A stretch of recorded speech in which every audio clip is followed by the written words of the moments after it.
Um cristão de verdade, ele é cristão. Princípios e valores estão dentro dele. Ele vive por fé. Ele administra a vida dele por fé. Ele conduz a vida dele por fé. Ele fala por fé. Ele negocia por fé. Tudo na vida dele é por fé. Ele administra por fé. Então não se separa.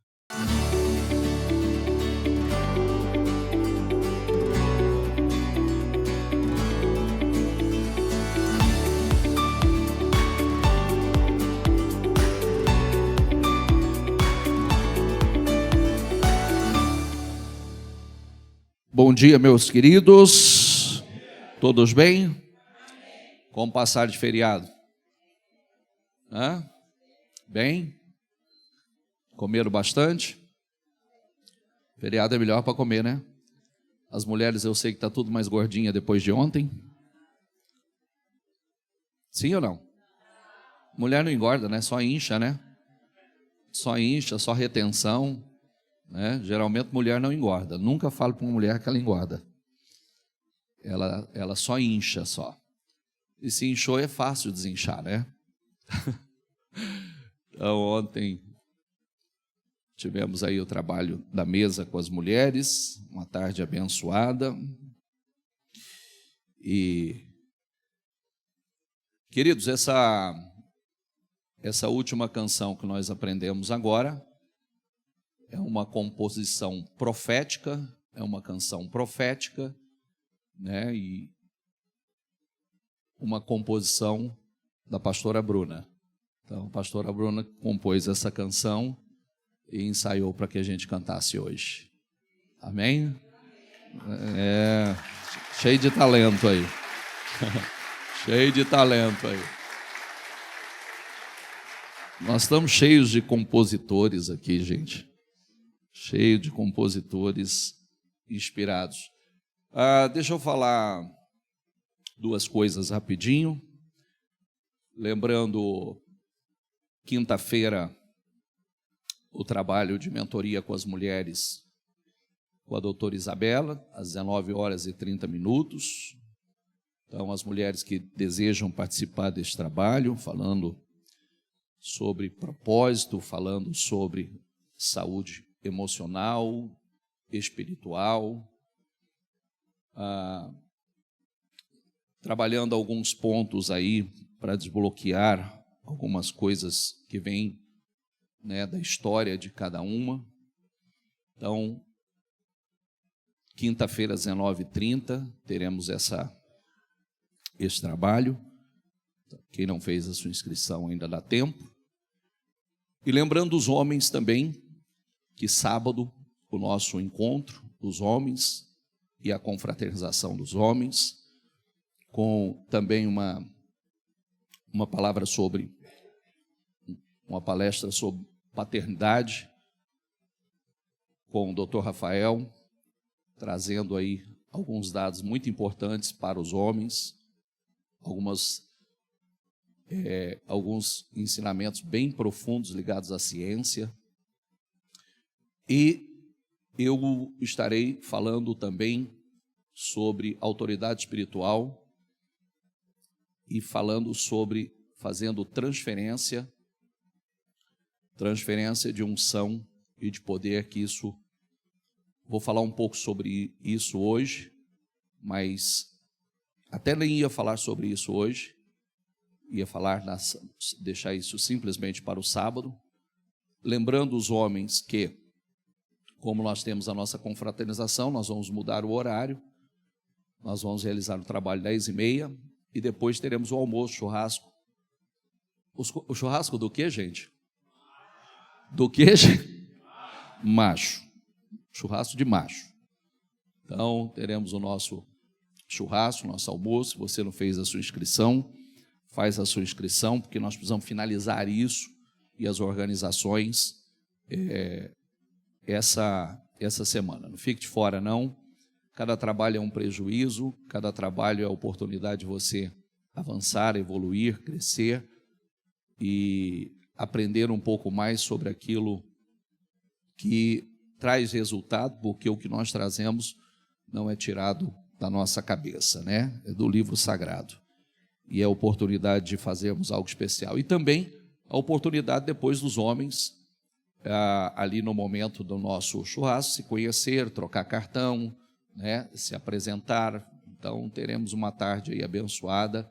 Tem uma estrutura que nós vamos preparar ali no estacionamento para isso.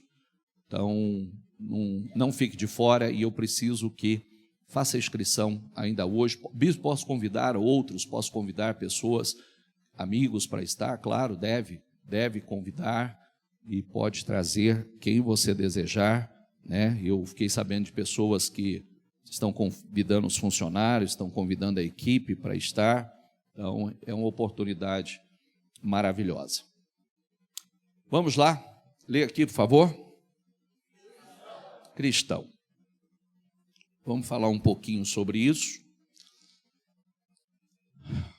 Quando e a partir de quando foi a primeira menção, a primeira vez que você vai ouvir falar sobre cristão na Bíblia? Tem uma primeira vez. Mas antes eu vou começar com Apocalipse 3, que diz assim, ó: ao anjo da igreja em Laodiceia, escreva: estas são as palavras do Amém, a testemunha fiel e verdadeira, o soberano da criação de Deus. Diga comigo: conheça as suas obras. Por que é tão importante a gente prestar atenção nessa palavra? Conheça as suas obras. Para a gente excluir aquela expressão que muitas vezes a gente gosta de usar e até nos esconder atrás dessa palavra. Deus sabe do meu coração, Deus conhece o meu coração. Sim, mas o que está no coração vai refletir fora em obras, atitudes. Inclusive, a boca fala do que o coração está cheio. Biblicamente é assim. E as nossas obras nós vamos fazer aquilo que está no nosso coração. Então, Apocalipse diz: conheça as suas obras, sei que você não é frio e nem quente. Melhor seria que você fosse frio ou quente. Assim, porque você é morno, nem frio nem quente, estou a ponto de vomitá-lo da minha boca. Medíocre vem do latim, que significa medíocres, que quer dizer não é grande, não é pequeno, não é bom, não é ruim. Quer dizer, nossa linguagem é alguém abaixo da média ou inferior. Imagina, vamos pensar quando a gente fala de mediocridade, ou uma pessoa medíocre. O que ela é? Não é grande, não é pequena, não é bom, não é ruim. Quem é essa pessoa, então? E aí é que está o problema, né? Biblicamente, Apocalipse diz: olha, você não é frio nem quente. Você não é uma coisa nem outra. Frio é quando a pessoa não conhece nada, não sabe nada sobre o cristianismo, é ignorante. Quente é quem está cheio do Espírito Santo, a palavra queima no seu coração, está vivendo a palavra. E o morno? O morno está aí, no meio do caminho. Só que o problema do morno é o seguinte: o problema do morno é que é a pergunta que eu posso fazer a você: quantas vezes na vida você vomitou? E por que você vomitou? Entende? Porque você comeu algo que causou indigestão em você. Quer dizer que uma pessoa pode causar uma indigestão no Senhor? É. A atitude de uma pessoa, por ela estar no meio do caminho, não é nenhuma coisa nem outra, ela pode causar mal-estar? Pode. E qual é o problema do morno? O problema do morno é que ele não vive uma grande vida. ele não vive uma vida poderosa. Ele não vive uma vida extraordinária.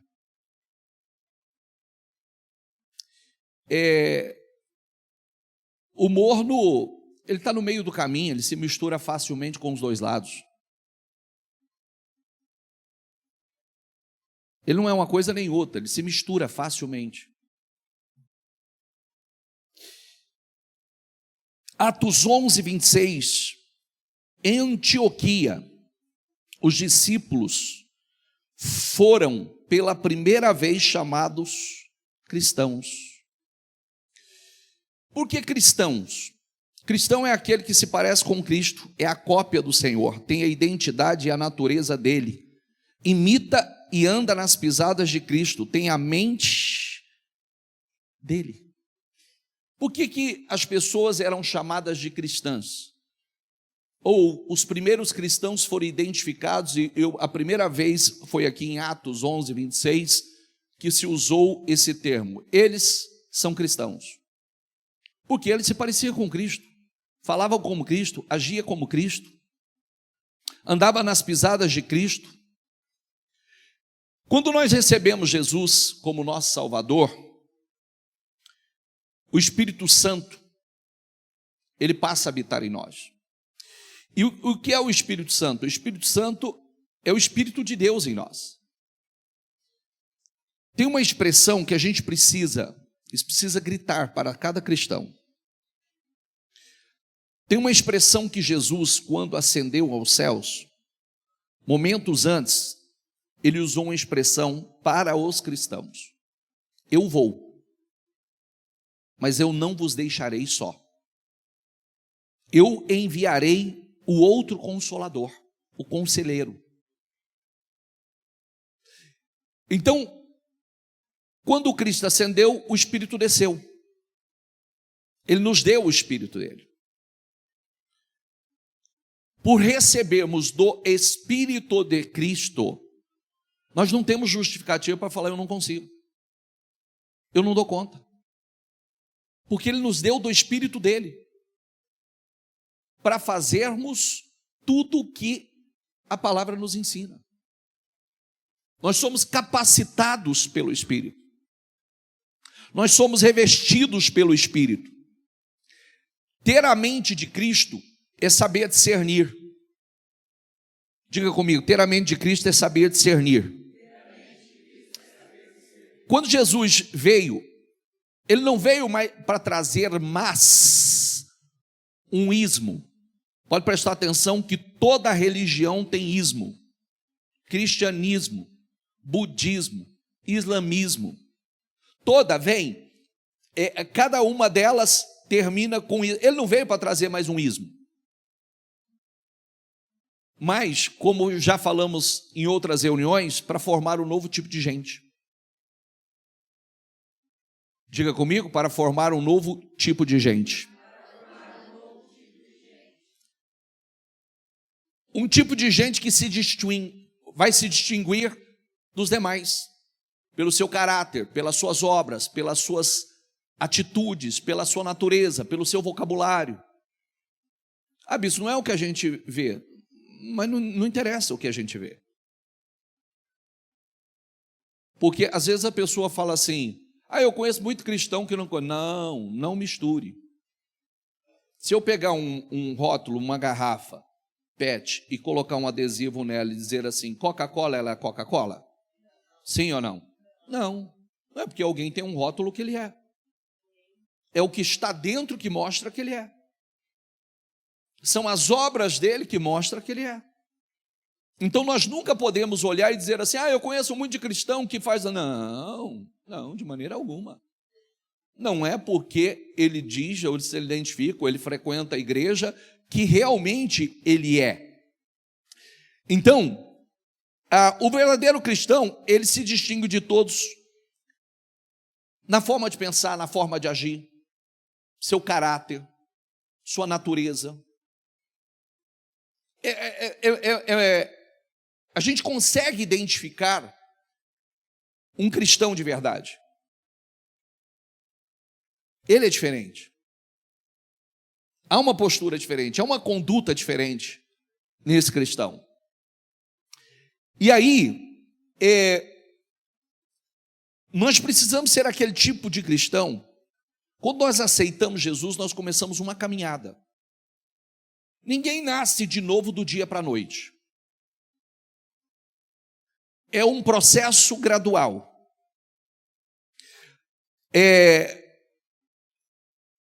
Nasce e começa o crescimento. Nós começamos a evolução, a maturidade. Nós deixamos de ser, nascemos agora, nos tornamos bebês na fé, meninos, adolescentes, adultos. Nós precisamos crescer. Nós precisamos evoluir. E aí, o verdadeiro cristão, o que acontece conosco? Nós falamos recentemente sobre algo que quem mantém a candeia ou a chama da sua fé acesa é você. Ninguém vai ficar acendendo fogo para você. O fogo é aceso. Agora, quem coloca o azeite para manter esse fogo aceso é você. É você que tem que ter discernimento e está continuamente, espera aí, eu não estou bem. Espera aí, eu não estou me sentindo, eu preciso me alimentar, eu preciso buscar azeite, o fogo está apagando, a chama está apagando, e eu não posso deixar minha lamparina apagar. Agora, isso não é uma coisa simples de fazer. Precisa foco. Precisa determinação. O que leva um cristão, como nós estamos vendo agora, isso já não é mais do passado. Isso não é mais coisa do passado que a gente vê na Bíblia. O que leva um cristão, como nós estamos vendo agora, por exemplo, na Nigéria, na África, os cristãos sendo perseguidos, igrejas sendo destruídas, famílias sendo mortas, está acontecendo agora. E ele não abandona a fé. Por que ele não abandona a fé? Por que ele não deixa de ser cristão? Porque eu falei para vocês outro dia, eu vi o testemunho de um senhor, que ele falou, destruíram a minha casa, mataram meus filhos, levaram minha mulher. E ele correu para o templo para orar. E ele usou o termo, perguntaram para ele, mas por que você veio para a igreja para orar? Ele falou, porque se eu parar, eles venceram, e eu não vou permitir que isso aconteça. Então eu vou continuar na fé. Eu vou continuar na fé. Então, nós deveríamos pensar assim, por que nós nos identificamos como cristão? Qual é a nossa luta? Qual é a nossa guerra? Qual é a adversidade que nós enfrentamos para servir a Cristo? Porque trânsito, o mau tempo, chuva, ou os problemas cotidianos que nós enfrentamos, isso não é perseguição. É uma guerra para estar na igreja. Que guerra? Qual? De administrar seu tempo? Estabelecer prioridades? A sua sede, a sua fome de Deus? Saber colocá-lo em primeiro lugar, porque nós sabemos que a nossa passagem, nós estamos de passagem por aqui. Estamos de passagem. Se você der uma olhada no cenário mundial, você vai ver que o mundo está em colapso. Pega a mente assim, faz assim, tira do micro e vai para o macro. Você vai ver que o mundo está em colapso.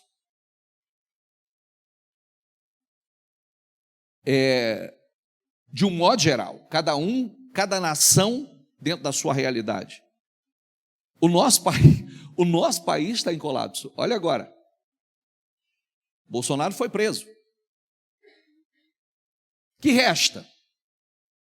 Mas bicho, vai ficar assim? Não, isso é tudo sinal. Deus perdeu o controle de maneira alguma. Está tudo dentro do controle. Totalmente dentro do controle. Agora, o que faz a diferença nesse mundo?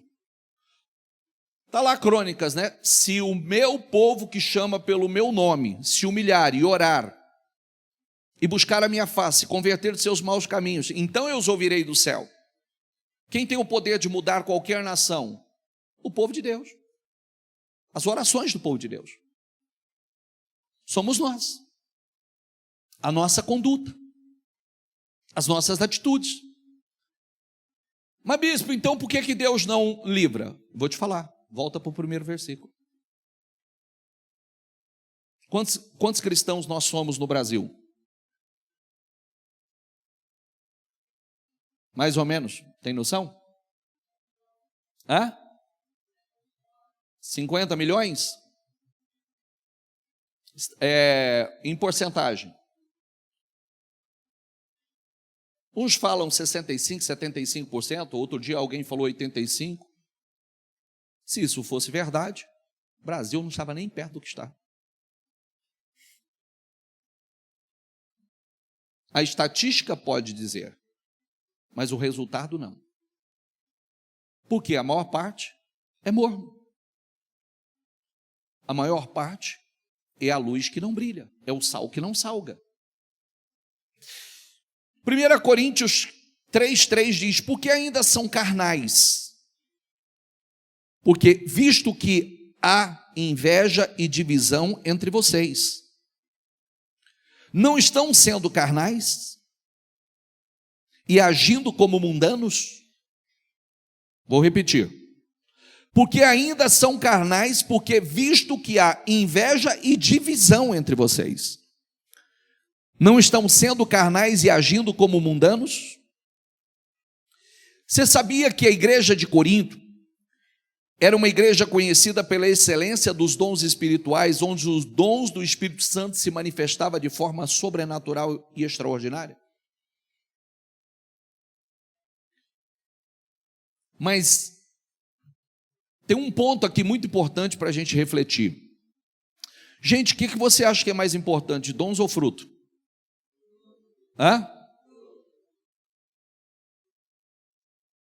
Uma pessoa pode ser cheia de dons e não ter fruto? Sim. Biblicamente pode, bispo? Dons são uma expressão da graça de Deus para com o homem, distribuído conforme a vontade dele. Já os frutos são a resposta do homem a Deus. Exige esforço, compromisso e transformação. Dons é uma graça de Deus sobre o homem. E o fruto? É o reflexo disso. O que está saindo do homem? O que está saindo de nós? A Bíblia diz que nós seremos conhecidos pelos nossos frutos e não pelos nossos dons. Seremos julgados pelos dons e pelos frutos que produzimos. Olha como é sério, gente. A igreja de Corinto, apesar da sua riqueza em dons, permanecia carnal. Inveja que gera ódio e divisão atua como uma irmã para outros sentimentos destrutivos, como orgulho, arrogância, amargura, ciúme. Inveja apodrece até os ossos, a Bíblia diz.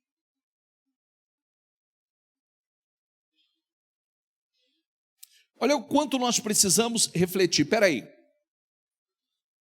Imagine você, eu vou ler uma coisa aqui, deixa eu seguir, daqui a pouco eu chego num ponto. Irmãos, em nome de nosso Senhor, 1 Coríntios 1,10, em nome de nosso Senhor Jesus Cristo, suplico a todos vocês que concordem uns com os outros no que falam, para que não haja divisões entre vocês, e sim, que todos estejam unidos, diga comigo, num só pensamento, num só parecer. Meus irmãos, fui informado por alguns da casa de Cloe que há divisões entre vocês.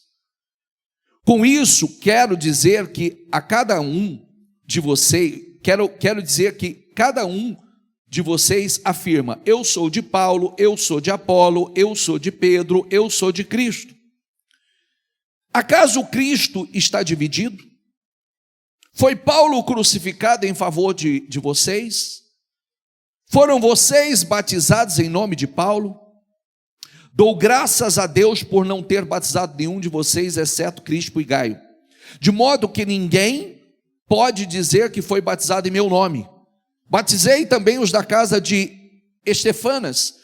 Além destes, não me lembro se batizei mais alguém, pois Cristo não me enviou para batizar, mas para pregar o evangelho, não com palavras de sabedoria humana, para que a cruz de Cristo não seja esvaziada. Cristo, sabedoria e poder de Deus. O que adianta, gente? As pessoas, eu disse que a igreja de Corinto era uma igreja cheia de dons, mas uma igreja carnal, cheia de divisão, cheia de contenda, de ciúmes. Qual que é o problema disso, né? Sentimentos como inveja, ciúmes, divisão, é destrutivo para a vida de qualquer cristão. E não só cristão, para a vida de qualquer pessoa. Bispo, mas como é que a gente lida com isso? Com fruto do Espírito. Com fruto do Espírito. Ah, não é fácil, mas é o famoso, se fosse fácil, está todo mundo fazendo. Por isso que a gente diz que cristão que falam que é fraco, ele é muito forte, cara. Ele domina a sua carne, ele domina suas emoções, ele domina no mundo espiritual, ele domina. Ele não é dominado, ele domina. Jesus, conhecendo seus pensamentos, disse-lhes, diga comigo, todo reino dividido contra si mesmo será arruinado. Diga aí, toda a cidade ou casa contra si mesma. O que está escrito aí?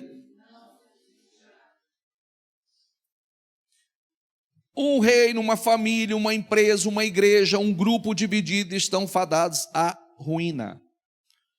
Um casamento marcado pela discórdia enfrenta barreiras que impedem a presença de Deus.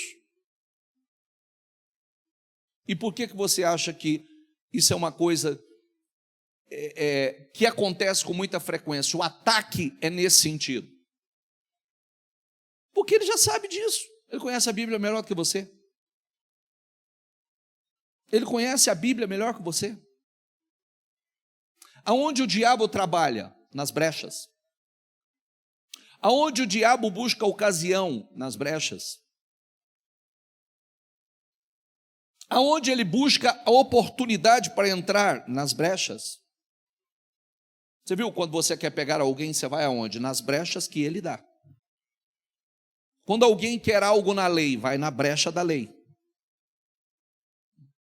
Está entendendo? Nas brechas. E aí, se nós não entendermos isso e abrirmos essa porta, essa lacuna, ele vai entrar. Querido, posso falar uma coisa com muito amor para vocês? Sim ou não? É uma loucura da nossa parte. Vamos falar aqui, abertamente, tá? É uma loucura da nossa parte. Nós, como cristãos, voltando ao primeiro versículo, a gente não curte tudo que o mundo oferece, não curte tudo que a carne oferece, e também a gente não vive tudo que o cristianismo, a palavra, oferece. Nós estamos no meio do caminho, não vamos desfrutar plenamente de cá e nem de lá. E no final de tudo,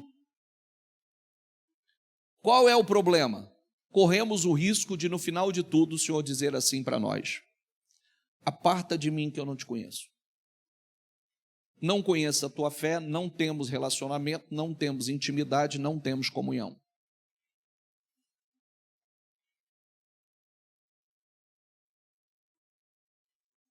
Por quê? Nós estivemos aqui, mas não estivemos. O cristianismo não é algo que você vem para aliviar a sua consciência. O cristianismo é um estilo de vida. Cristianismo é um estilo de vida que nos dá autoridade no mundo espiritual.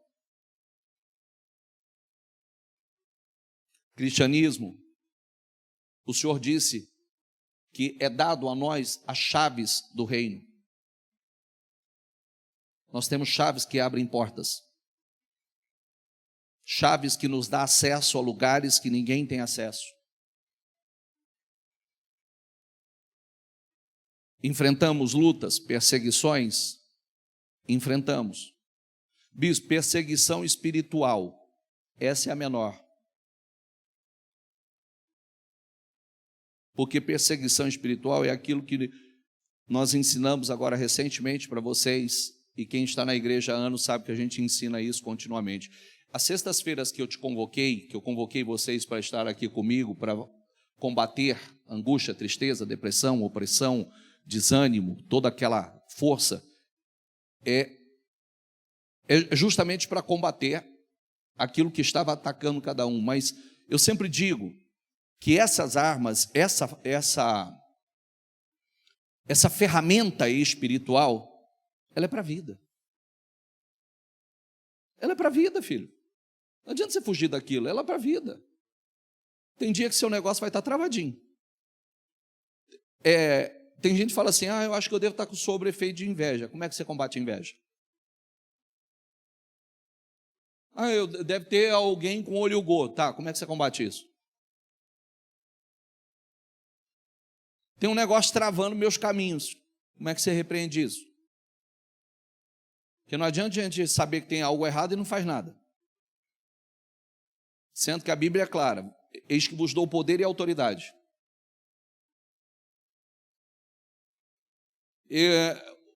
Tem uma força maligna lutando para destruir minha família e meu casamento. Tá bom, como é que você vai fazer?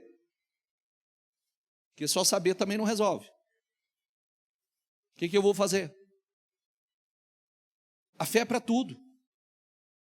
São conquistas de territórios. Minha vida está amarrada. Como é que você desamarra ela? Que a Bíblia fala isso? Fala, ou você amarra ou você é amarrado. Ou você é o valente que amarra, ou você é o valente que vai ser amarrado. Se você não amarrar, você vai ser amarrado. Aquele que é amarrado, a Bíblia diz que ele entra e saqueia a sua casa.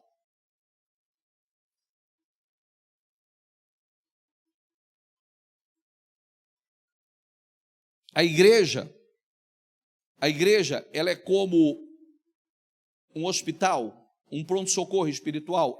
Mas ela trata o doente e o doente volta para a guerra. Porque nós estamos em guerra.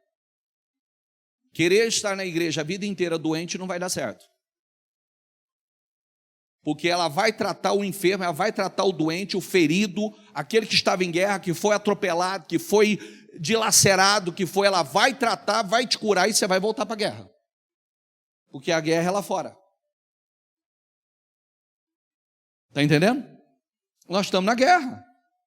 Efésios 6. A nossa luta não é contra a carne ou sangue, é uma luta, não é? Não é uma guerra? Sim ou não? Enquanto nós estivermos aqui é guerra. Enquanto nós estivermos aqui é guerra. De vez em quando somos feridos. E aí? Somos tratados, somos curados, levantamos e voltamos para a guerra.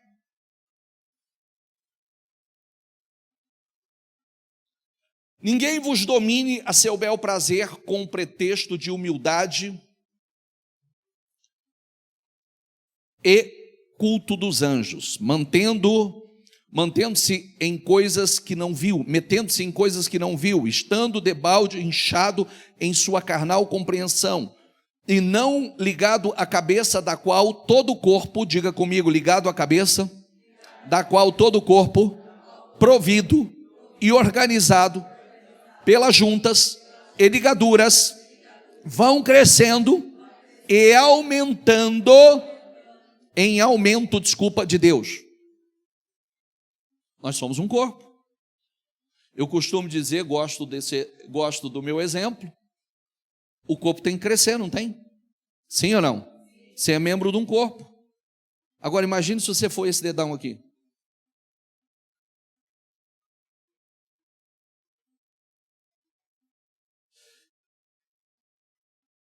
E por que que um membro, quando...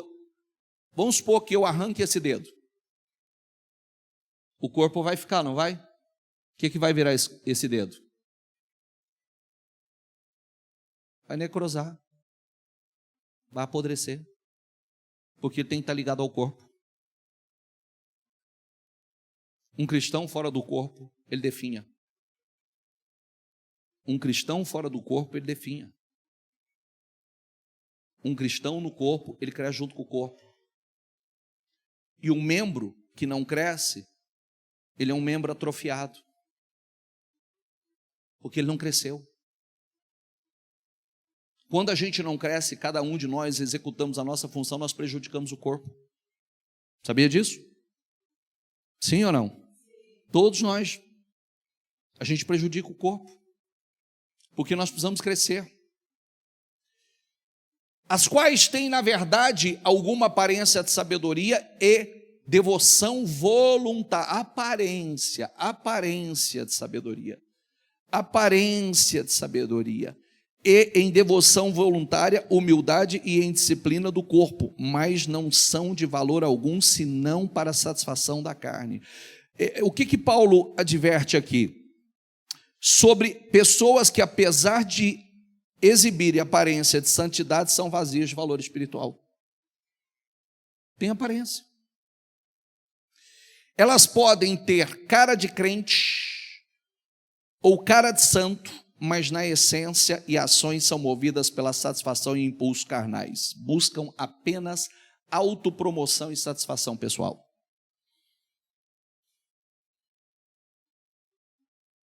Vamos voltar para aquela frase que todo mundo gosta? Diga comigo, Deus tem um propósito na minha vida. Qual?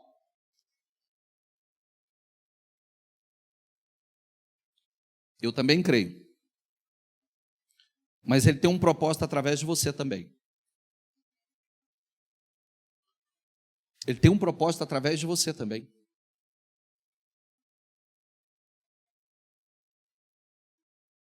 É através de você. E nós precisamos entender qual é o nosso propósito e executar muito bem esse propósito. Porque nós afetamos a vida de pessoas, começando pelos nossos. Nós afetamos a nossa casa. Às vezes, olha aqui, ó, por exemplo, mães, a história mostra um número gigantesco de mulheres que você não vê ela fazer muita coisa, mas ela foi uma mãe extraordinária e formou instrumentos extraordinários que mudaram a história. Elas cumpriram com excelência o papel delas e elas formaram seres humanos que fizeram a diferença na história.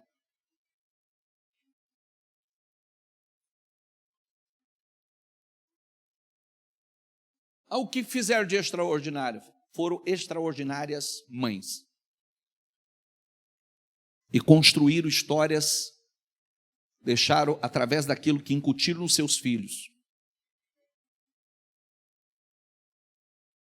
Formaram homens que fizeram a diferença no mundo. Às vezes a gente olha e diz assim: não sei se Deus tem um propósito tão grande na minha vida, eu não realizo grandes coisas. Não, esquece isso. Não é porque você ganha muito, você é uma pessoa próspera demais, ou... Não é isso. O que vai impactar de verdade é o que nós deixamos nas pessoas. Esse é o legado que a gente vai deixar nas pessoas. Qual a marca que nós vamos deixar na vida das pessoas?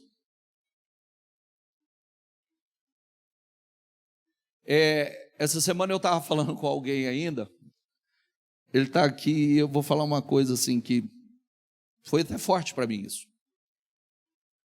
Foi até forte para mim, porque ele falando de algumas coisas, de alguns valores na vida, e o que é importante para ele na vida, e naquele momento, ele olhou para mim e se emocionou e chorou e disse: eu cheguei esses dias chorar e ter medo do dia que eu ia subir, entrar dentro da igreja e eu não veria o Senhor lá mais. para mim, foi forte. Porque eu tenho algum peso na vida dessa pessoa. Porque dela pensar de um dia não me ver aqui, afligiu a alma dela. Quer dizer que eu causei algo positivo na vida dela. Eu impactei algo de alguma forma a vida dela. E o que nós estamos fazendo para impactar a vida de outras pessoas? O que nós vamos deixar? Vai longe não. O que nós vamos deixar na vida dos nossos filhos? O que nós vamos deixar na vida do nosso cônjuge?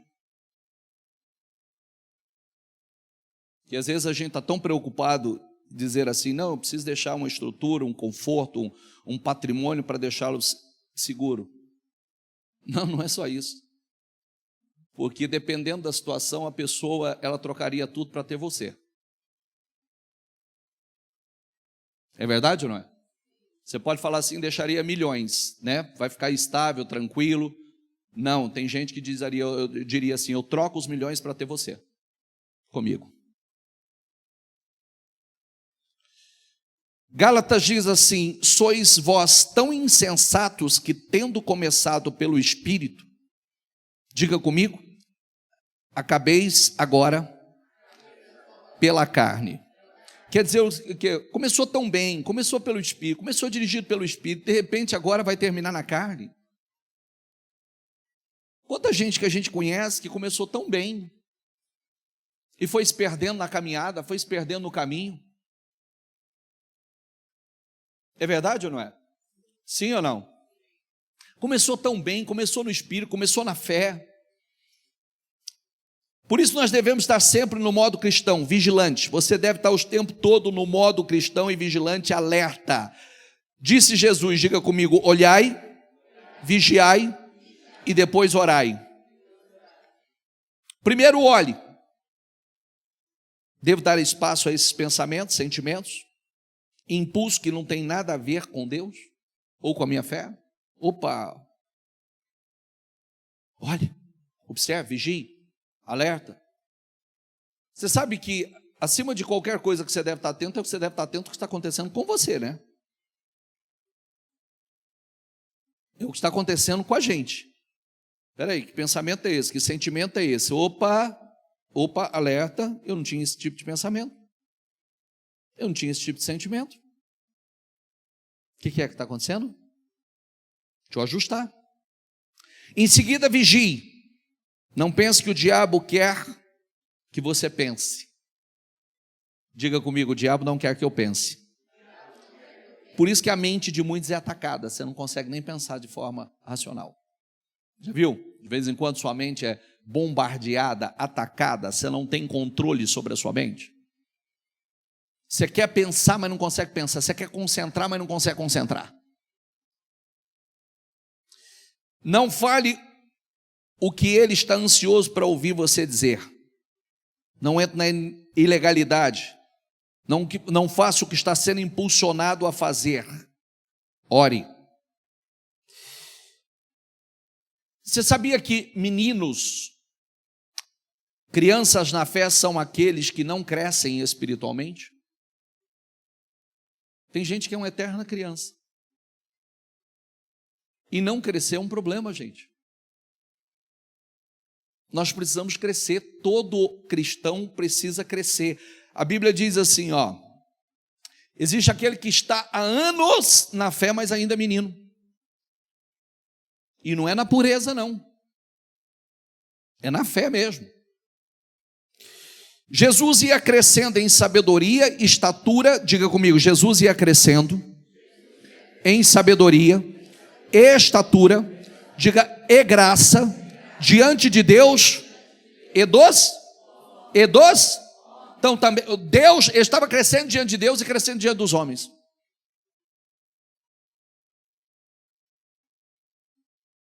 Jesus ia crescendo. Tem pessoas que só crescem no tamanho. Tem muitos meninos de cabelo branco.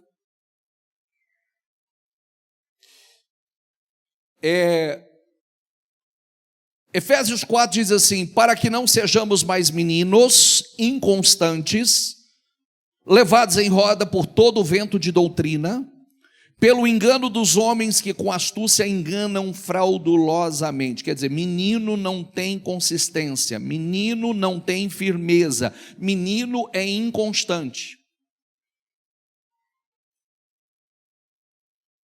Menino não tem disciplina. Por isso que nós precisamos, a vida ela precisa ser construída dia após dia numa base sólida. Como é que se constrói uma vida vitoriosa, gente? Uma vida vitoriosa não é construída do dia para a noite, é com escolhas diárias. Todos os dias nós precisamos fazer as escolhas certas. Todos os dias temos escolhas para fazer. Todos os dias. Uma vida vitoriosa é um dia após o outro, todos os dias. Hoje fizemos uma boa escolha, amanhã eu preciso fazer uma boa escolha, depois da manhã eu preciso fazer uma boa escolha. Diga comigo: continuismo, consistência, estabilidade. Surgiu um problema, estabilidade. Surgiu uma situação, estabilidade. O mundo está desabando, continuismo. Consistência. Essas três coisas têm que te acompanhar. Vamos repetir? Continuismo, consistência, estabilidade. Consistência e resiliência em todas as áreas. Às vezes as pessoas, eu já disse para muita gente que ainda não gostou por eu ter falado sobre isso. Me lembro até a primeira vez que eu usei essa frase e a pessoa ficou chateada comigo. Mas não adianta ficar chateado comigo, não vai mudar nada. Sabe por quê? A pessoa falou: não, minha vida, porque eu não sei o que. Eu falei: mas inconstante do jeito que você é, como é que você quer resultado na vida? Você é extremamente inconstante, você não dá continuidade em nada. É o resultado natural. Se não formos consistentes, se não formos continuistas, se não formos estáveis, cria em mim, ó Deus, um espírito firme e renova dentro de mim, ou um coração reto e renova dentro de mim um espírito estável. Salmo 51. Oração de Davi. É a coisa mais difícil, o maior inimigo é você, não é nem o diabo, é você. Você vê, de vez em quando você está focado, de vez em quando você está alinhado, de vez em quando você estabelece as prioridades certas, daqui a pouco você está desviando de novo. E nunca se esqueça, grave isso. Ontem eu ainda estava conversando com uma pessoa que eu falei de outra pessoa, eu falei: calma, confia em mim que eu estou na lida há 30 anos e conheço a palavra, vou te dar a linha do tempo, como é que vai acontecer.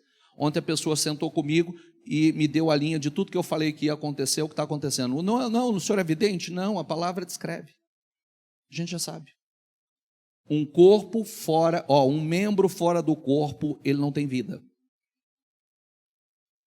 Se Deus te entregar a você mesmo, você está morto.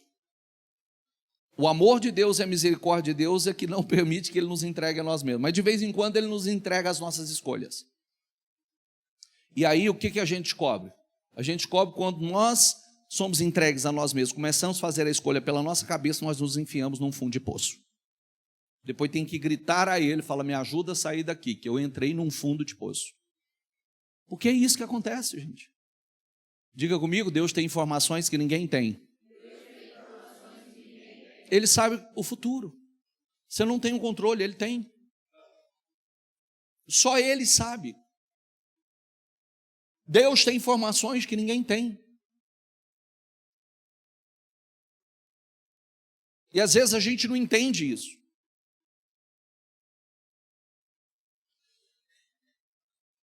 João 15 diz assim,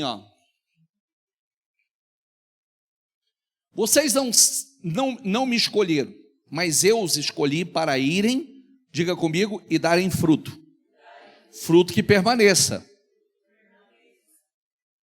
a fim de que o Pai lhes conceda o que pedirem em meu nome. Olha que lindo. Fruto que permaneça. O que acontece? Se não houver consistência, continuismo, estabilidade, esse fruto não vai permanecer. Esse é o problema. Fruto que permaneça traz respostas às orações. Mas concedo o que pedirem em meu nome. Quer dizer, as orações são respondidas. Todas as orações são respondidas. Nós oramos e nós somos respondidos. Que fruto? Começa pelo fruto do Espírito, começa e conclui no fruto que nós estamos produzindo externamente, que são as nossas obras. Fruto do Espírito de Gálatas, diga comigo, o fruto do Espírito é. Diga amor, alegria, paz, paciência, diga paciência e perseverança, é a mesma raiz, tá? Amabilidade, bondade, diga comigo, fidelidade, diga fé e fidelidade é a mesma coisa, mansidão, domínio próprio. Eu costumo dizer que quem pratica isso aqui é bem-sucedido em qualquer área da vida. Pratica em qualquer área da vida. Desculpa, é bem-sucedido em qualquer área da vida. Não tem jeito. Se for a pessoa que focar nisso aqui, é simples? Não. Mas qual é o ponto? É fruto do Espírito.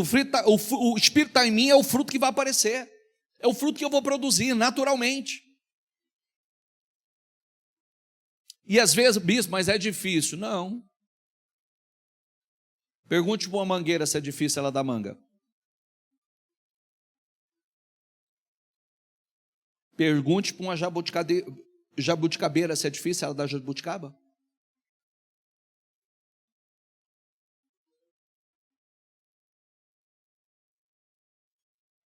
É inerente. Agora, tem coisas que é essencial, né? Água, que é o Espírito. Adubo. Nós estamos adubando a nossa fé. O tempo todo.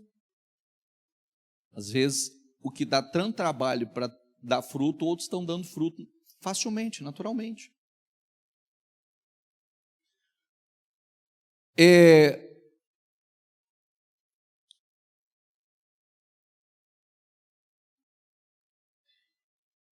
O fruto começa a aparecer, gente. A minha vida, a minha casa, a minha família. Deixa eu dizer uma coisa a você. Eu gosto de bater nessa tecla,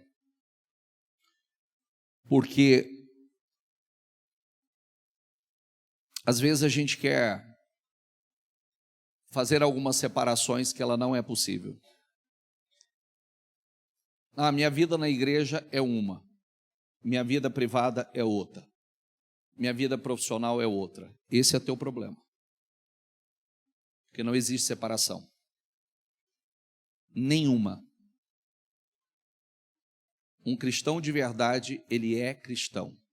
Princípios e valores estão dentro dele. Ele vive por fé. Ele administra a vida dele por fé. Ele conduz a vida dele por fé. Ele fala por fé. Ele negocia por fé. Tudo na vida dele é por fé. Ele administra por fé. Então não se separa. É o mesmo da igreja, é o mesmo de casa, é o mesmo da empresa, é o mesmo dos negócios, é o mesmo, não muda nada. E justamente por querer separar é que é o fracasso. Porque você não vai conseguir aplicar os princípios. As pessoas precisam ver essa luz brilhar. Minha casa, Minha casa reflete a glória do Senhor. Meus negócios refletem a glória do Senhor. A minha família reflete a glória do Senhor. Eu sou sal, eu sou luz aonde eu estou. Agora, se a luz não brilhar, para que ela serve? Se a luz apagou, o que eu faço com uma luz que queimou? O que você faz com a luz quando queima na sua casa? Você olha lá o sal, perdeu o sabor, não tempera mais, não faz nada, o que você vai fazer com ele? A Bíblia diz que ele não se para nada mais serve senão para ser jogado no chão e pisado pelos homens. E o Senhor precisa dessa luz que ilumina e desse sal que tempera. O fruto é a marca do discipulado em Cristo, ou do discípulo. Meu Pai é glorificado pelo o fato de vocês darem muito fruto.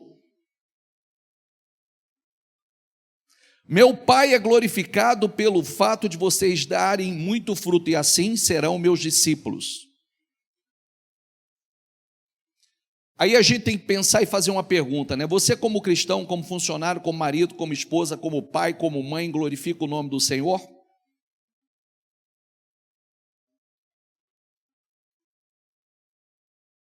Ou não? Tudo que você faz glorifica a Deus?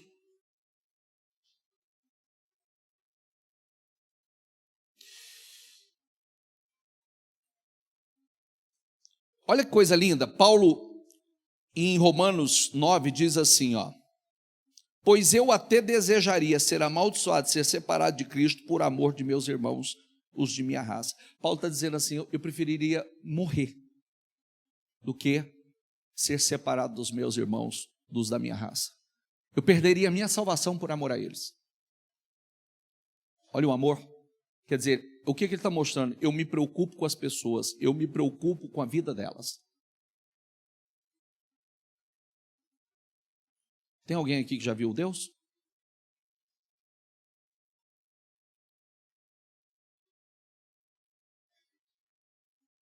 Não, né?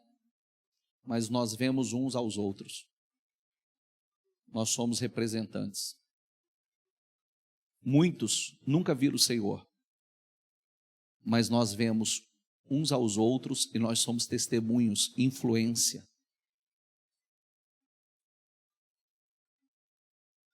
Nós vemos fruto.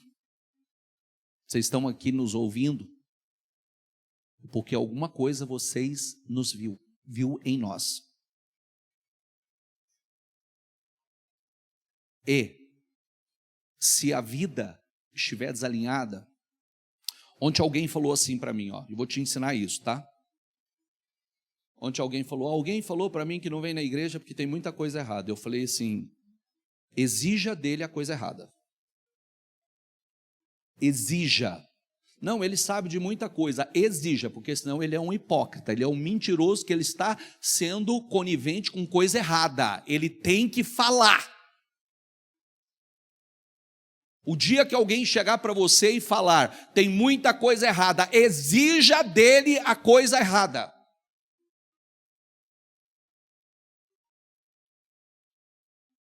Você entende o tamanho da hipocrisia?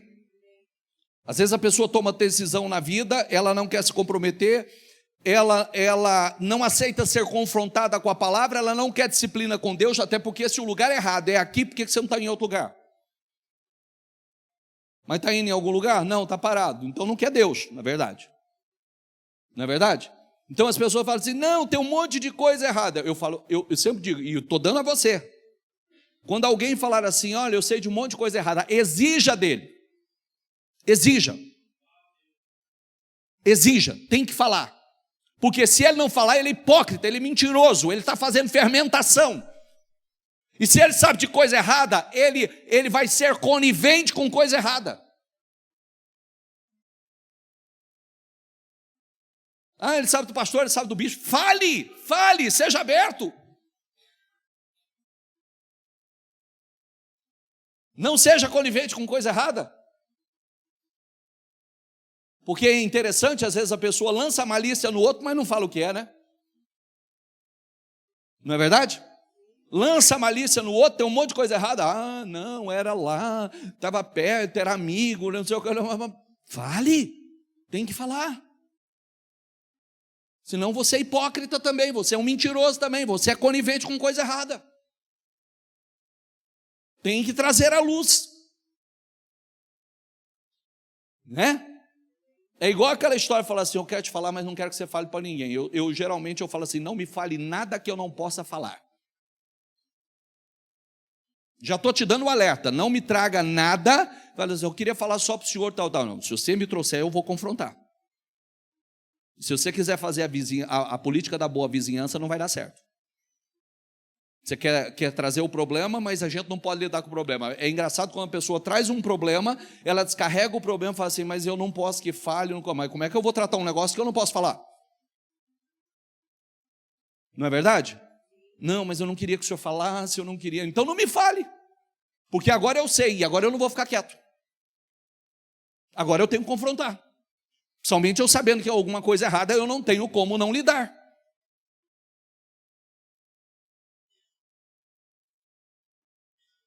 Vamos voltar para a palavra. Nós não saímos da parada. Por seus frutos os conhecereis. Porventura colhe uvas de espinheiros ou figos de abrolhos? Assim toda árvore boa, diga comigo, produz o quê? E toda árvore má produz o quê? Frutos maus. Não pode a árvore boa dar maus frutos, nem a árvore má dar frutos maus. Não pode, ela não tem jeito. Ou frutos bons. Estou mais acelerado aqui. Não tem jeito. Nem que queira ela vai produzir fruto ruim. A não ser que ela contaminou, né? Toda árvore que não dá bom fruto, corta-se e lança-se no fogo. Portanto, pelos seus frutos os conhecereis. Nem todo aquele, diga comigo, que me diz, Senhor, Senhor, entrará no reino dos céus, mas aquele que faz a vontade de meu Pai que está nos céus. Opa, nem todo aquele que diz Senhor, Senhor entrará. Muitos me dirão naquele dia, Senhor, Senhor, não profetizamos em teu nome? Não profetizamos, eis que te digo, meu varão valoroso. Deus te mandou dizer, Deus me deu um sonho, uma revelação sobre você. Deus me mostrou que tem um laço, mas tem um pacote também. Não profetizamos em teu nome, e em teu nome, diga comigo, não expulsamos demônios? Diga aí, em teu nome, não fizemos muitas maravilhas? Olha, maravilhas, não é nem cura, maravilhas. Mais do que cura. Então lhes direi abertamente, nunca os conheci, apartai-vos de mim, vós que praticais a iniquidade. Dom eles tinham, mas não tinha fruto. Prestou atenção aqui? Isso é dom. Está cheio de gente, cheio de dom. Mas não tinha fruto. O fruto era ruim. Dom de maravilhas é superior à cura. Pode ser pessoas ressuscitando. Isso nos estremece porque, olha o nível, né? Vai chegar aquele dia que o Senhor vai falar a muitas pessoas, né? Muitos vão dizer, Senhor, eu profetizei, Senhor, eu expulsei demônios em teu nome, eu falava em línguas, mas você não tinha fruto, filho. Aparta de mim que eu não te conheço. Isso é muito sério. Eu estou muito abençoado, tá? O que é? Comunhão. Nós precisamos de comunhão, intimidade, relacionamento com Deus. Eu tenho crescido, eu tenho prosperado, mas tem relacionamento com Deus? Tem comunhão com o Espírito Santo? O temor está no seu coração? Biblicamente, pode acontecer, deixa eu falar aqui, ó. Olha o que nós encontramos na Bíblia. Saul nu profetizando. Balaão mercenário entregando a palavra do Senhor. O profeta velho que mentiu para falar com o homem de Deus, desobedecendo a Deus. Judas, que roubava a arca, mas expulsava demônio, pregava, fazia uma série de coisas.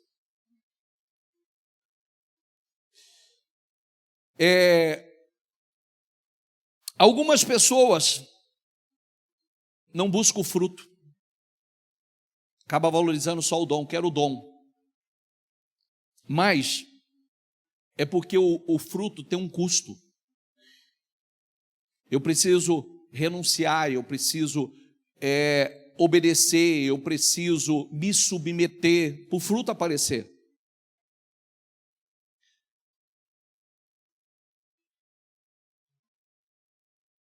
Quem está entendendo, gente? O que você entendeu até agora?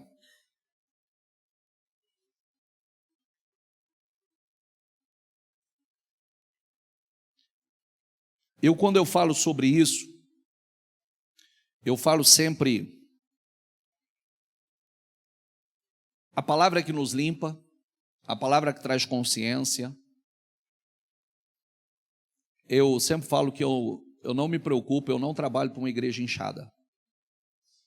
Igreja inchada é só você fazer movimento que você incha ela. Eu sempre digo que nenhum movimento, nenhuma convenção, nenhum trabalho muda a vida de uma pessoa, é o dia a dia. É o dia a dia. E nós estamos numa caminhada, as coisas estão se estreitando, e se nós queremos viver uma vida poderosa, e é o momento que nós precisamos estar alinhado com o propósito de Deus. Volto a dizer, não importa quanto você prospera, você não vai levar uma moeda daqui. Nenhuma. Então o que você está fazendo espiritualmente dentro do propósito, se o propósito é dele, eu preciso parar e ver se eu estou alinhado com o propósito dele, se eu estou atingindo o objetivo. Porque nós estamos aqui com um propósito e temos um tempo para cumprir com esse propósito, para quando terminar essa jornada nós entramos numa eternidade. Todos nós estamos indo não para a morte, para a eternidade. Cristão não morre. E alma também não morre. Ímpio também não morre. Só usa o termo morte para ímpio porque ele perde a salvação da alma. Mas cristão entra para a vida. Mas eu já vivo. Não, vida eterna. Eternamente. Que é uma coisa gloriosa que foge ao nosso entendimento. Quando nós falamos sobre imposição de mãos, né, precisamos ter tanto cuidado com quem impõe as mãos sobre a nossa cabeça, líderes que impõem as mãos sobre a cabeça das pessoas. Às vezes as pessoas falam assim para mim, mas vocês não trabalham muito com outros pastores, outras pessoas vindo para fazer trabalho na igreja de vocês. Não. E eu vou te falar por quê. Porque primeiro, até então essa não é a visão. Segundo, que é muito complicado você deixar que alguém que você não conhece, você não está junto, você não convive, você não sabe da vida dele, você não sabe do nível de comunhão dele, ele vem alimentar os seus filhos e colocar a mão sobre a cabeça dos seus filhos? Você sabe nessa minha jornada quantas pessoas eu já atendi que estavam em total desconcerto, pregando e pastores dando altares para pessoas que não tinham a mínima condição de estar em altares?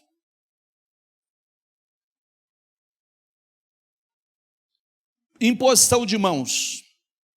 Transmitir significa repartir, compartilhar, dar parte de. Disse o Senhor a Moisés: reúne-me 70 homens dentre os anciãos de Israel que serem ancião do povo e seus oficiais, traze-os perante a tenda da congregação e ali se ponha contigo. Então descerei e falarei contigo, tirarei, diga comigo em voz alta, diga comigo, tirarei do Espírito que está sobre ti e porei sobre eles, para que contigo levem a carga do povo e não leve sozinho. Aí, olha que coisa linda, né? Eu amo isso aqui, gente. Eu amo. Está lá Moisés cansado, está lá Moisés falando, Senhor, o que eu fiz para o Senhor imputar a carga desse povo sobre a minha vida? Está pesado demais. Tal. Ele falou assim, tá bom. Separa 70 anciões, 70 homens, 70 líderes, 70 homens de boa conduta, homens que sejam respeitados perante a comunidade, separa esses homens e traga esses homens, eu vou tirar do Espírito que está em você e vou derramar sobre eles. Aí Deus tira do Espírito de Moisés e derrama sobre os 70. O que eu fico encantado com isso? Quando Moisés achou que ele estava no limite, estava sugado, ele tinha Espírito para 70 ainda. Diga comigo, quando eu acho que eu estou cansado, eu tenho para derramar sobre dezenas de pessoas. A unção que está sobre nós, o poder que está sobre nós. Quando nós achamos que nós estamos no limite, Deus ainda tira de nós e derrama sobre pessoas. Olha que coisa incrível. E isso, por outro lado, também nos dá algo incrível. Espera aí, é possível do Espírito que está sobre uma pessoa ir sobre a vida de outro, ser derramado do mesmo Espírito, da mesma unção? É. Josué, filho de Num, diga comigo, foi cheio do Espírito de sabedoria. Vamos lá, em voz alta, vamos lá, diga comigo, porque Moisés lhe impusera as mãos. Quer dizer, Moisés vai lá, põe a mão sobre a cabeça dele e transfere para ele do espírito de sabedoria, da unção que havia sobre Moisés, sobre a vida de Josué. Isso momentos antes, capítulo 34. Terminou o capítulo 34, conquista da terra prometida. Foi uma transferência para a conquista. Observe que há um padrão em receber uma unção específica. Peço-te que haja porção dobrada do teu Espírito sobre mim. 2 Reis 2,9. Eliseu recebeu do mesmo dom, o mesmo modo de agir e o mesmo poder do Espírito que estava sobre Elias. E o povo disse, o Espírito de Elias repousa sobre Eliseu. 2 Reis 2,15. Do Espírito que estava sobre Elias, foi derramado sobre a vida de Eliseu.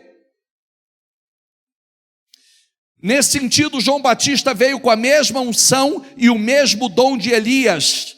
Diz lá em 1 Timóteo 4, não negligencies o dom que há em ti concedido por profecia, diga comigo, com imposição das mãos do presbítero. Imposição de mãos é a ocasião que o Espírito Santo transmite dons, poder, ministério, batismo no Espírito Santo. A igreja de Antioquia havia profetas, mestres, Barnabé, Simão, chefe, chamado Níger, Lúcio de Cirene, Manaém, que foram criados com Herodes, o tetrarca, e Saulo.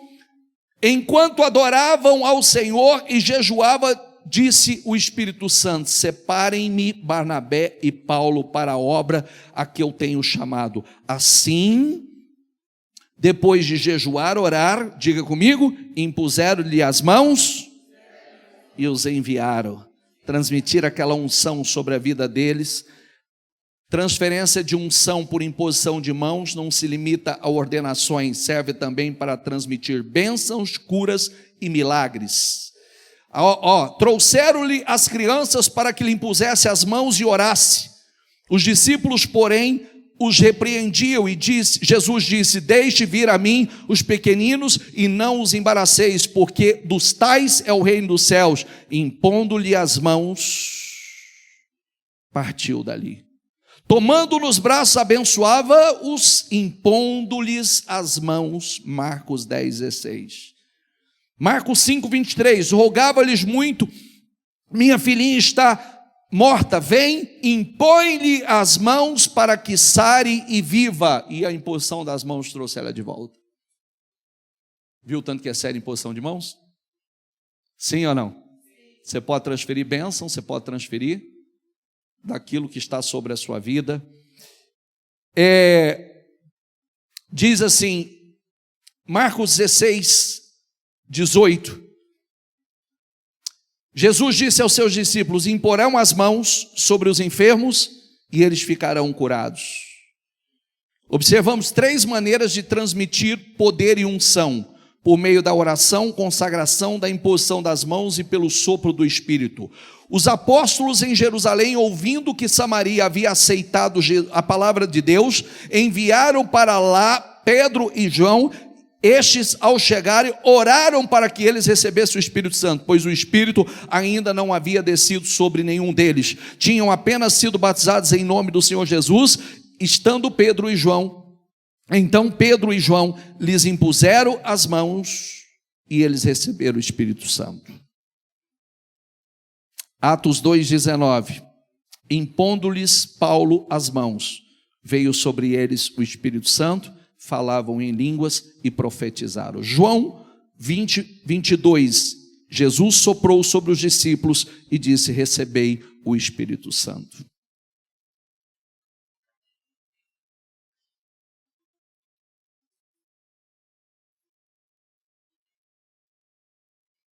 Não entendi nada, bispo.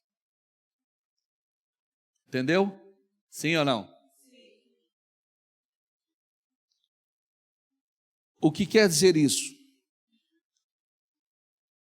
O que grita para mim no meu espírito?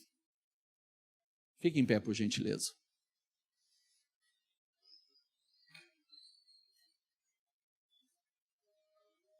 Deixa eu fazer mais uma leitura. Vendo Simão que o Espírito era dado, com a imposição das mãos dos apóstolos, ofereceu-lhes dinheiro e disse-lhe: dei-me também este poder, para que a pessoa sobre quem eu impuser as mãos receba o Espírito Santo. Pedro respondeu: pereça você com o seu dinheiro. Você pensa que pode comprar o dom de Deus com dinheiro? Vamos lá em voz alta, diga comigo: você pensa que pode comprar o dom de Deus com dinheiro? Você não tem parte nem direito algum neste ministério, porque o seu coração não é reto diante de Deus. Pedro entendeu que Simão não estava preparado para receber, porque Simão achou que ele podia comprar o dom do Espírito, um poder que não se pode comprar com dinheiro, uma unção que não se pode comprar com dinheiro. Agora, nós começamos falando sobre cristão, sobre o que é ser cristão. Cristão é uma pessoa poderosa. Cristão é um homem, uma mulher cheio de poder, cheio de autoridade, cheio do Espírito. Cristão é um homem ou uma mulher que tem poder no mundo espiritual, que tem autoridade no mundo espiritual. Cristão é um homem, uma mulher que recebeu a coisa mais preciosa que existe nessa terra, do Espírito de Deus sobre a sua vida. Olha que coisa incrível. Agora, olha o que nós lemos agora nessa reta final.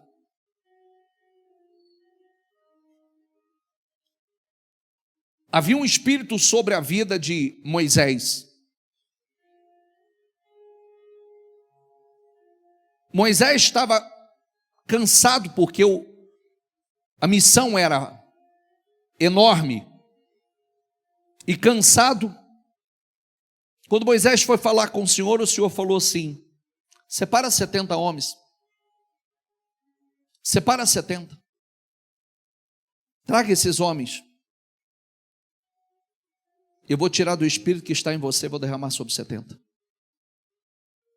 Sabe por quê? Para cumprir com o propósito que Deus tinha, com a missão que Deus tinha. Sabe que coisa linda? Imagine você, do Espírito que estava sobre Moisés, foi derramado sobre mais 70 homens, foi. Isso não é demais? Não poderia parecer assim, não, isso é só de Moisés, ninguém nunca vai ter isso. Não, Deus tirou e derramou sobre 70. Depois vem Moisés e impõe as mãos sobre a cabeça de Josué e faz transferência de unção, e o espírito de sabedoria entrou na vida de Josué. E não só de sabedoria. Ele foi revestido para levar o povo à terra prometida e entrar e possuir a terra prometida.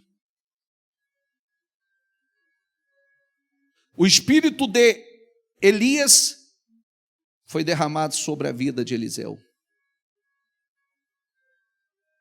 Isso é demais. É a mesma coisa da gente olhar e dizer assim, poxa vida, tem um espírito sobre a vida do A, do B, do C, tem um espírito sobre a vida da minha liderança. Eu quero desse espírito sobre a minha vida. Eu quero dessa unção sobre a minha vida. Eu quero dessa autoridade sobre a minha vida. Eu quero desse mesmo espírito sobre a minha vida. Deus pode fazer transferência? Pode. Deus pode. Feche os seus olhos, por gentileza.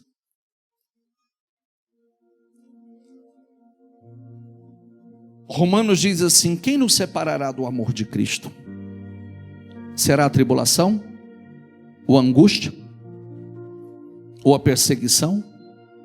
Ou a fome? Ou a nudez? Ou o perigo? Ou a espada? Como está escrito: por amor de ti enfrentamos a morte todos os dias. Somos considerados como ovelhas destinadas ao matadouro. Diga em voz alta comigo: mas em todas estas coisas somos mais que vencedores por meio daquele que nos amou. Mais que vencedor sobre o quê? Sobre tribulação, sobre angústia, perseguição, sobre fome, nudez, perigo, espada. Pois estou convencido de que nem a morte, nem a vida, nem anjos, nem demônios, nem presente, nem o futuro, nem quaisquer poderes, nem altura, nem profundidade, nem qualquer outra coisa na criação será capaz de nos separar do amor de Deus que está em Cristo Jesus, nosso Senhor. O que nós vamos fazer a partir de hoje? Que tipo de cristãos seremos a partir desse domingo? Lembre-se que a vida é feita de escolhas. O que você decide hoje determinará como viverá de agora em diante. Que unção você quer para a sua vida? Que poder você quer para a sua vida?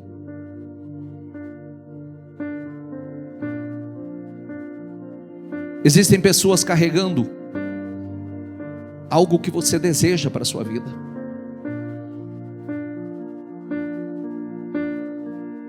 Existem pessoas com uma unção que você precisa dela para a sua vida.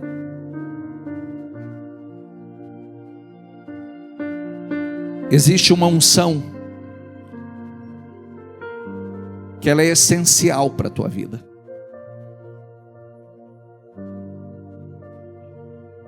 E está na hora de você, com muita lucidez,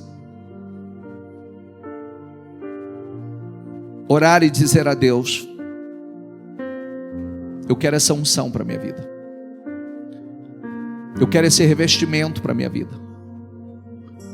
Eu quero essa autoridade para a minha vida. Eu quero esse poder para a minha vida. Eu quero, Senhor, assim como do Espírito que estava sobre a vida de Moisés, foi derramado sobre 70 homens. Que coisa incrível. Você pode orar aí e dizer: Senhor, do Espírito que está sobre a vida da minha liderança, a vida dos meus pastores, a vida dos meus irmãos que eu admiro tanto, eu quero daquilo que o Senhor derramou sobre a vida deles. Eu quero do espírito deles, eu quero da autoridade deles, eu quero da unção deles, eu quero do poder deles. Eu quero, Senhor, para eu poder cumprir com o meu propósito, para eu cumprir com aquilo que o Senhor me chamou para fazer. Eu quero que o Senhor me equipa. Eu preciso ser equipado para fazer aquilo que o Senhor me chamou para fazer. Sozinho eu não dou conta. Na minha capacidade humana eu não dou conta. Na força do meu braço eu não dou conta. E Deus vai te equipar. Deus vai te revestir. Mas rasga o teu coração e fala. Fala: Senhor, eu preciso de uma unção maior sobre a minha vida. Eu preciso de um revestimento maior. A unção que eu tenho me trouxe até aqui. O revestimento que eu tenho me trouxe até aqui, mas não é o suficiente para me fazer romper, para me fazer ir além, para me fazer, meu Pai, eu sei que o Senhor tem coisas comigo, eu sei que o Senhor tem coisas através da minha vida, e com a unção que eu tenho hoje, eu sei que eu não passo dessa medida, eu sei que eu não consigo romper, eu sei que eu não consigo ir além. Eu quero, meu Pai, do Espírito que está sobre a vida. De quem? De quem? De quem? De quem? De quem? Diga. Eu preciso de uma unção maior.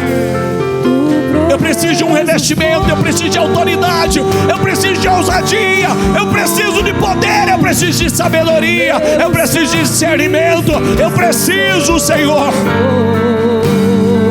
Eu preciso, Senhor.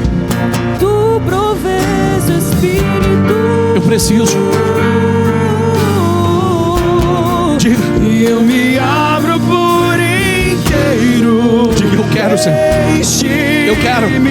Eu cheguei até aqui. Eu cheguei até aqui. E eu sei que para passar do nível que eu estou, eu preciso de mais. Eu cheguei até aqui, mas eu preciso de uma unção maior. Eu cheguei até aqui, mas eu preciso de um revestimento maior. Eu cheguei até aqui. Tira, Senhor. Você pode dizer: eu quero do Espírito, eu quero da unção que está sobre a vida do fulano, do beltrano, do ciclano. Eu quero da unção que está sobre a vida dos meus líderes. Eu quero da unção que está sobre a vida dos meus pastores. Eu quero da unção, Senhor. Tira e transfere sobre a minha vida. Deus vai derramar sobre a tua vida.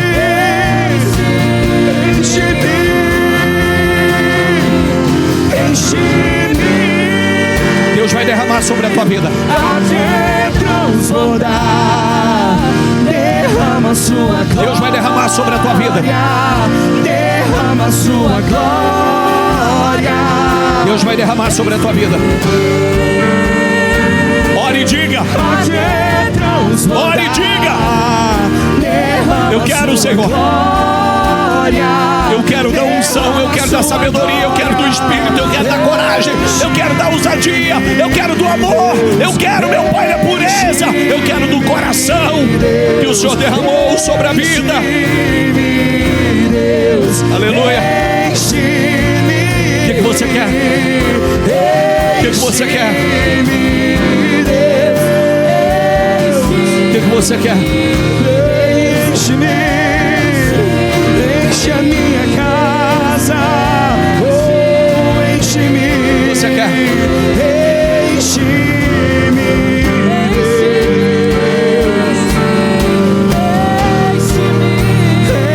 enche-me, Deus. Oh, enche-me, enche-me, Deus. Eu vou aproveitar que eu já vi que alguns começaram a se movimentar. Se você tem alguém que você quer que ore por você, se você tem alguém que você quer da unção do Espírito, vai nela. e diga: olha, eu quero da unção, quero do Espírito que há sobre a tua vida, eu quero do teu coração, eu quero da tua unção, quero da tua autoridade, eu quero do teu poder, eu quero sair do teu lugar. E pode ir até essa pessoa, enquanto nós louvamos, vai, já começou a se movimentar, e diga: eu quero da unção que há sobre, eu quero da unção. Eu sacrifício sou. E diga a Deus: Senhor, eu quero do Espírito que há sobre o fulano. Tu provês Espírito, e eu me abro por inteiro.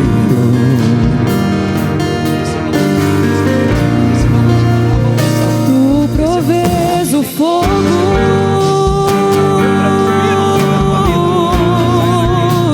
e eu o sacrifício eu sou.